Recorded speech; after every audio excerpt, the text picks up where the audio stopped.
How are you, man? I'm going great. I literally met you how long ago? Like 30 minutes ago? 30 minutes, You're 45 hours. So tell me, man, what brings you to ShutterFest? I had a mentor who suggested it to me. I got voluntold to be here, essentially. I got paid my first paycheck, and she was like, use it on this. And it's wonderful. I'm here. What kind of photography are you interested in? Just people photography. Yeah, that's what I've started with. That's what I've kept to. I've been doing this for a year and a half. So after this, though, I might branch out a little bit. Yeah? Like, what are you thinking?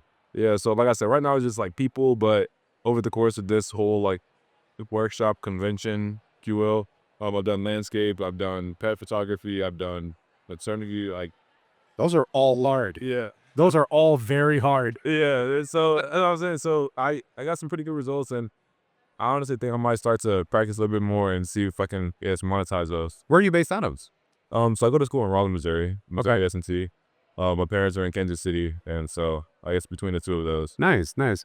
Now, is art something that goes in your family, or is that something unique to you? Music, anything like that? Music, yeah, not too heavily, but both of my siblings, right, we grew up, I played cello, my sister plays violin, my brother plays viola, piano, my dad's a drummer. There's a lot of music. A lot of music, yeah, but nothing too, I don't even know. It wasn't my forced or anything, it was just something we did through school, and then eventually started doing orchestra, symphonies, things like that. So What are some of the most cherished memories you have with like playing music? actually, I was born in St. Louis, so 3 of like cities in Missouri.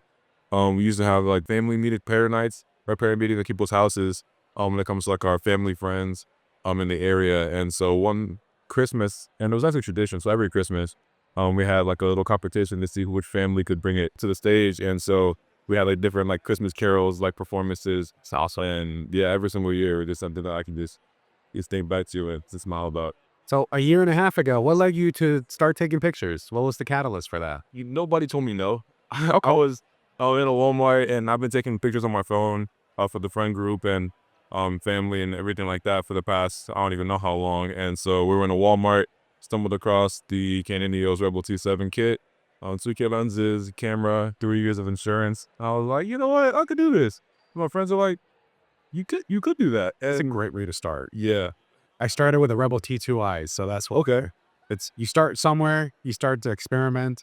yeah. I had an experiment with maternity, man. Kudos to you on that one. But No, I haven't started that yet. oh, Yeah, just based on how things went here. okay. Yeah, I'm thinking about getting into that. Yeah, this place has some phenomenal workshops around. So like, and everywhere you look, people taking photos and creating all this beautiful work. And they're all willing to help. So what do you think? You think being told to come here, was it worth it? 1000%. After the first day, I already told you, I was like, yeah, you were right about this conference. This is my first time here. Really? Yeah, I've never been here before. I was told to come, and I've been to a few, and this one's different. This one is definitely much more, it's not corporate feeling. It doesn't feel like you're going to a lecture or anything like that. Literally, everybody's doing something. They're creating work. They're sharing knowledge. The speakers, they'll speak, but then you'll see them around and they'll help you out.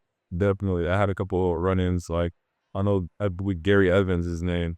He was my first workshop instructor for all-camera flash. I was sitting there editing in this grand hall, and he walked up to me and was like, "Oh, how are things going? How's the all-camera flash?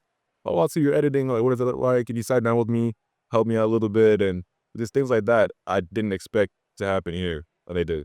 You know what's great is that a lot of people, it took me a while to come on to these shows. I've been doing this for close to 20 years, the photography. We tend to keep to ourselves. Some people do. Yeah. And we think that there is a lot of competition. You post something on Facebook, you're going to get 100 messages or whatever. Is like, oh, I'll photograph this for you, down to the point that they'll charge $0 for it. They're willing to help. They don't keep their knowledge in here. They want to share it for you to grow, because there's some value to that. When you see other artists grow and do well, I don't know, it's fulfilling. And I get that a lot here. But Would you say that's the case? definitely. Like I said, that was just one example. Even my workshops, that taking the time from like the larger groups to kind of focus in on the question that I had to ask. I asked one question, and you kind of base a part of the lecture on that question I asked. And it just feels like that.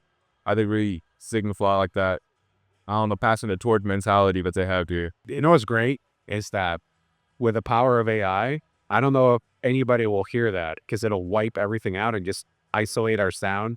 Is that good? Yeah. Okay. Yeah, that's the thing. He's like, there's so many tools, so many things that you could do. So you may or may not be hearing the music that is blasting as there's like a whole light show above us. What do you think of this place? It's beautiful. Like I said, I grew up in St. Louis, but I never really took the time to come to Evening Station and take it for what it is. Because there's so many spots that I found when I was like a rent-a-human or whatever. Yeah. Trying to find some like cool backdrops that I never even knew existed. Did you use the rent-a-human pin here? Yeah. How did that work out? Oh, at first I thought it was paid. I walked up there and the woman was like, no. Just like, come sign this form and you can rent a human. And so I walked away with 3 different like people over the course of like about 3 days. Other than that, I just hopped on different shoot back people had going on and we all turned out great. Good deal. Good deal. So what's next for you, man? Are you going to go to any more trade shows? Are you going to go back and start photographing? What do you want to do, man? What do you think? Yeah, straight out of this, I know I have some senior shoots lined up, college graduations. So really gonna apply the things that I learned here.